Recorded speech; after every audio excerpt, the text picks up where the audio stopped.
आज हम लोग बात कर रहे हैं सेरिब्रल वीनस थ्रोम्बोसिस के बारे में। आइए जान लेते हैं कुछ प्राणायाम के बारे में कि क्या वो ऐसे प्राणायाम हैं जो हम अपने ब्लड क्लॉटिंग की समस्या को ठीक करने के लिए कर सकते हैं। शुरुआत करते हैं कुंभक के अभ्यास से और जानते हैं कुंभक दो प्रकार के होते हैं, आंतरिक कुंभक और बाह्य कुंभक। आंतरिक कुंभक वो जिसमें हम श्वास को भीतर भर के रोक लेते हैं और कुछ देर उसे रोकने का प्रयास करते हैं। बाह्य कुंभक वो जिसमें हम श्वास को बाहर की तरफ रोक लेते हैं और रोकने का प्रयास करते हैं। शुरुआत करते हैं आंतरिक कुंभक से। हम श्वास को भरेंगे और रोक लेंगे।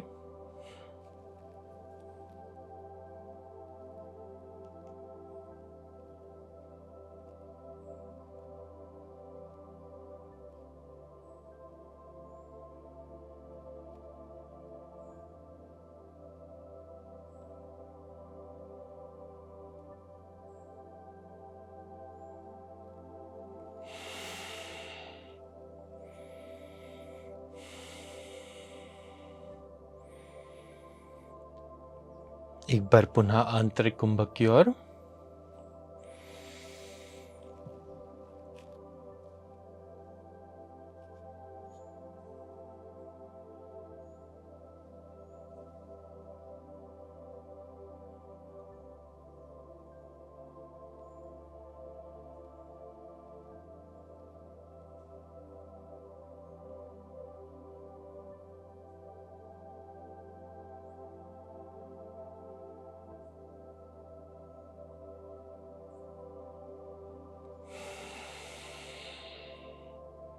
एक आखिरी बार आंतरिक कुंभक का अभ्यास मेरे साथ।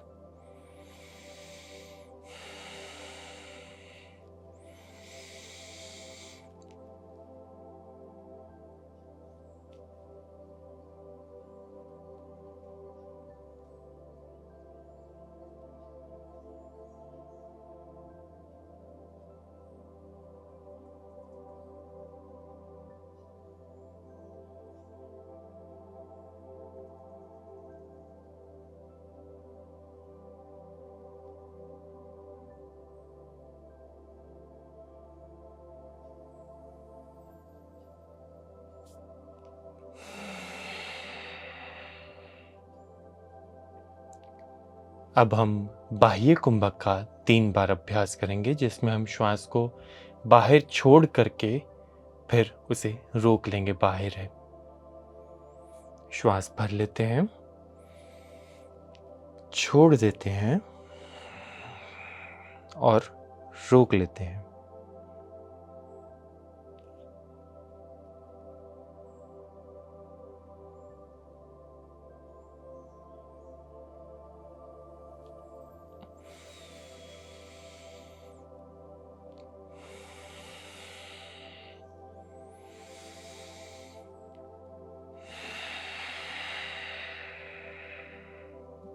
और रोक लिया।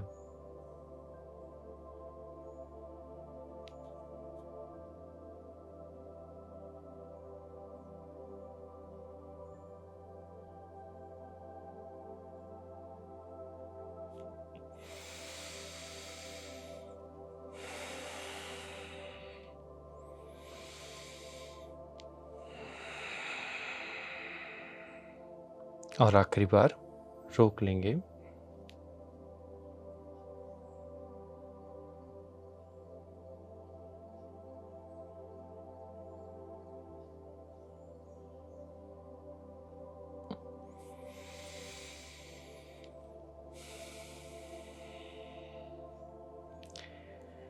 कुंभक के अभ्यास के बाद यदि दूसरे स्थान पर कुछ बहुत ज़्यादा ज़रूरी है ब्लड क्लॉट्स को ख़त्म करने के लिए, तो वो है कपालभाति का अभ्यास। कपालभाति का अभ्यास खून के धक्के को बढ़ाता है, ब्लड सर्कुलेशन को बढ़ाता है। आइए मेरे साथ एक्टिवली एक्सहेल करना शुरू करें और पैसिवली इनहेल करना शुरू करें।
धीरे से वापस आ जाते हैं और आते हैं हाइपर ब्रीदिंग के अभ्यास पर। हाइपर ब्रीदिंग में मैं इक्वल इनहेल और इक्वल एक्सहेल करूंगा। ये थोड़ा सा फास्ट पेस्ड रहेगा, जिसमें मेरी श्वासों की आने की आवाज़ और श्वासों के बाहर निकलने की आवाज़ मुझे आनी चाहिए। ध्यान देंगे।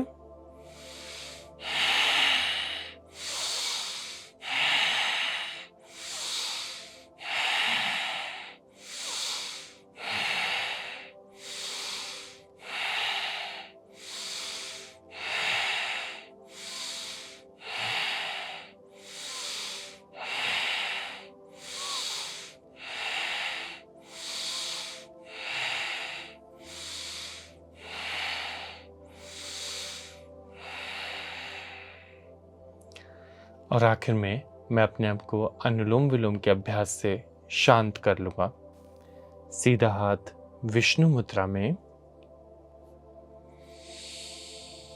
मैंने लेफ्ट से इनहेल शुरू किया और राइट से एक्सहेल शुरू कर दिया।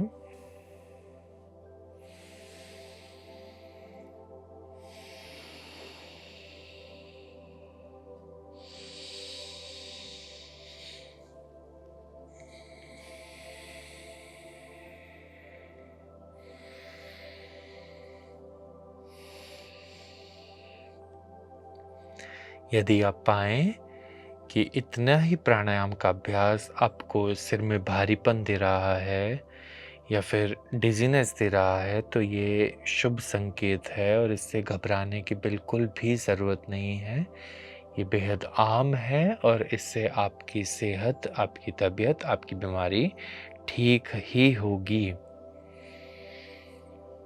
तो बिल्कुल भी परेशान ना हो, ना दूसरों को करें।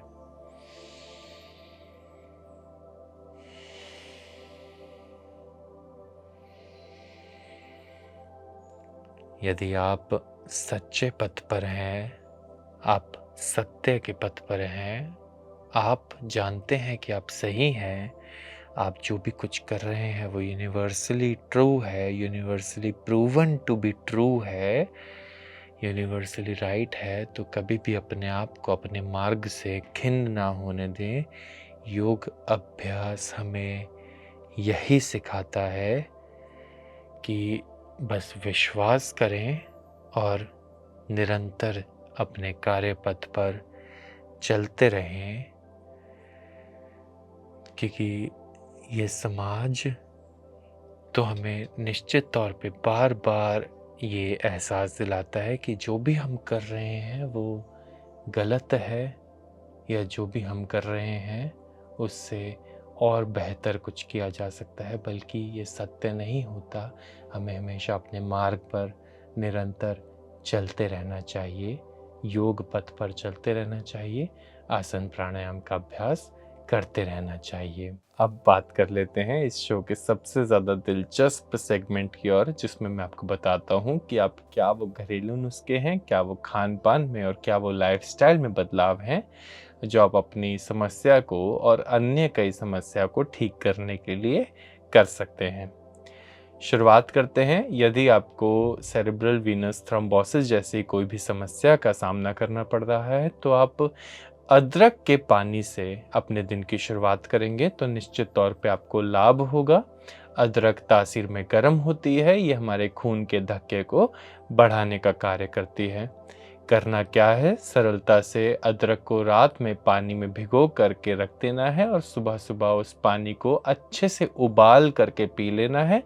जब तक वो पानी आधा ना रह जाए तब तक उस पानी को निरंतर उबालते रहें, और जब आधा रह जाए तो गैस को बंद कर दें, पानी को चूल्हे पर से उतार लें और फिर उसे थोड़ा सा ल्यूक वार्म होने तक इंतज़ार करें। जब वो ल्यूक वार्म हो जाए तब उसे छान करके आराम से पी लें।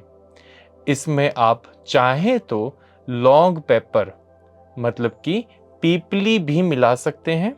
आप इसमें चाहें तो सौंठ भी मिला सकते हैं। इसमें हम तुलसी के पत्ते भी मिलाए जा सकते हैं और गिलोय भी मिलाई जा सकती है। यदि ये आपको शुरुआत में कड़वा लगे तो आप इसमें थोड़ा सा शहद मिला करके पी सकते हैं। इसके साथ साथ धागे वाली मिश्री का सेवन करना भी अत्यंत लाभदायक होता है। अगर आपको सेरेब्रल वीनस थ्रोम्बोसिस की समस्या हो गई है तो आप वाटरमेलन सीड्स का सेवन भी कर सकते हैं। इसके साथ साथ आप चिया सीड्स और फ्लेक्स सीड्स का भी सेवन कर सकते हैं। आपने क्या करना है, आपने सिर्फ आधा चम्मच सीड्स लेने हैं और उन्हें ऐसे ही खा लेना है। तिल का सेवन भी इसमें बहुत ज़्यादा लाभकारी बताया जाता है। तिल कैल्शियम रिच होते हैं जो हमारे ब्रेन फंक्शनिंग के लिए और हमारे मेटाबॉलिज्म को अच्छा करने के लिए रिस्पॉन्सिबल होते हैं। फलों में हम केले का सेवन यदि करें तो भी हमें बहुत ज़्यादा लाभ होगा। रोज़ाना 2 केले कम से कम वो हफ्ते में 5 दिन ऐसा आप करेंगे तो निश्चित तौर पे आपको लाभ होगा। इसके साथ साथ फलों में अनानास का सेवन भी हितकर है।